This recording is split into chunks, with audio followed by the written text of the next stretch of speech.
দল করি না, তারপরও আমার মনের তোরে যেটা গায়ে আওয়ামী লীগ ভালোই ছিল, কাজে কামের দিক দিয়েও ভালো ছিল। আমার কাছে তো রাস্তাঘাট যেদিকে তাকাই এদিকে শুধু কাজ আর কাজই দেখি। সুদ খাইবো না, ঘুষ খাইবো না, যা বিচার আচার করবো সব একবারে মনে করেন যে মন খুললে করবো।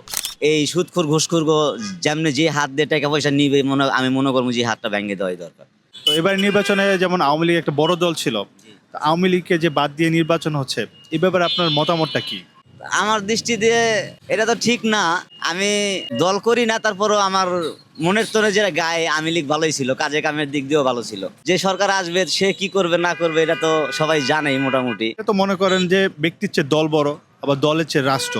তো এভাবে যে আপনার আওয়ামী লীগকে নির্বাচন করতে দেওয়া হলো না আর কি, তো এটা দলের তো কোনো দোষ নাই। না না, দলের কোনো দোষ নাই। এরা হয়তো আমাদের মতোই কিছু হেরো কর্মী ছিল যারা হয়তো অন্যায় কিছু করছে, বিচার হলে আইনের মাধ্যমে তাদের বিচার হবে। তাই বলে যে দেশের সরকার বার করে দিতে হবে এমন তো কোনো কথা ছিল না।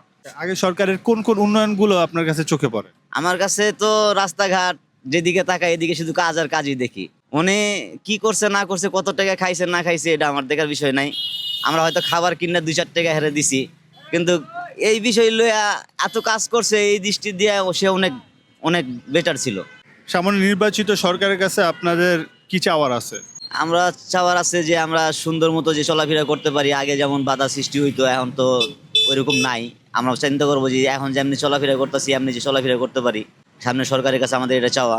আমাদের এই যে গাড়িগুলো চালায় এই গাড়িটা দেওয়া গেছে এমনকি সামনে যে আসবে রাস্তাঘাট বন্ধ করে দিতে পারে, যে আমরা চলতে পারবো না, এই গাড়ি চালাইতে পারবো না, ব্যাটারি চালিত গাড়ি চলবে না।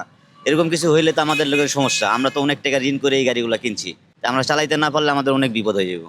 তাই আমরা চাইবো যে সামনে যে সরকার আসবে আমাদের জন্য একটা লাইসেন্সের ভাও করে দিবে, আমরা সুন্দর মতো যে চলতে পারি। আমাদের এটাই আশাবাদী। তো এবার কিরকম শীত পড়ছে আপনার মনে হয়? শীত তো আগামীর চেয়ে মনে হয় যে মোটামুটি ভালো, আগের চেয়ে বেশি। তারপরও যেমনি হোক আমরা গরিব মানুষ রাস্তাঘাটে চলাফেরা করতেছি, আছি মোটামুটি আপনাদের দোয়ায় ভালোই আছি। ভারতীয় যে হিন্দুদের উগ্রবাদ আচরণ, এই যে খ্রিস্টানদের গির্জা, খ্রিস্টানদের উপর আক্রমণ হলো এবং মুসলমানদের উপর তারা আক্রমণ করে আসতেছে, তা আপনার কি মনে হয় ভারতীয় হিন্দুদের কি জঙ্গি বলে বলা যায়?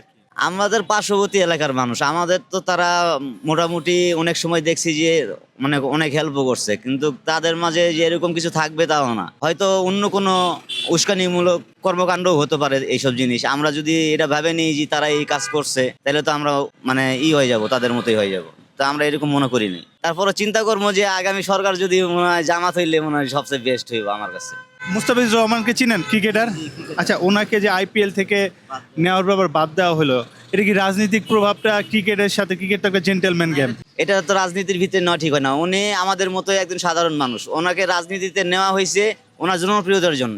ওনার যে জনপ্রিয়তা ছিল ওই জন্য নিচে যে ওনারা নিলে হয়তো দেখা গেছে আমার আরো 10 জন লোক বাড়বে, এই জন্য তারা রাজনীতিতে নিছে। এই জন্য যদি খেলার তো বহিষ্কার করতে হবে, বাদ দিতে হইব, না যাবো না, এরকম তো কিছু করার এখন ঠিক হয় না। আপনার কি মনে হয় এবার কোন কিরকম সরকার আসলে দেশের মানুষের জন্য মানে বেটার হয়? বেটার তো আমি মনে করি যে জামাতই আসুক। আমার আমার চয়েসের দিক দিয়ে আমার কোনো নাই যে আমি দল করতেছি তা না। আমার মনে হয় যে জামাত ভালো হইব।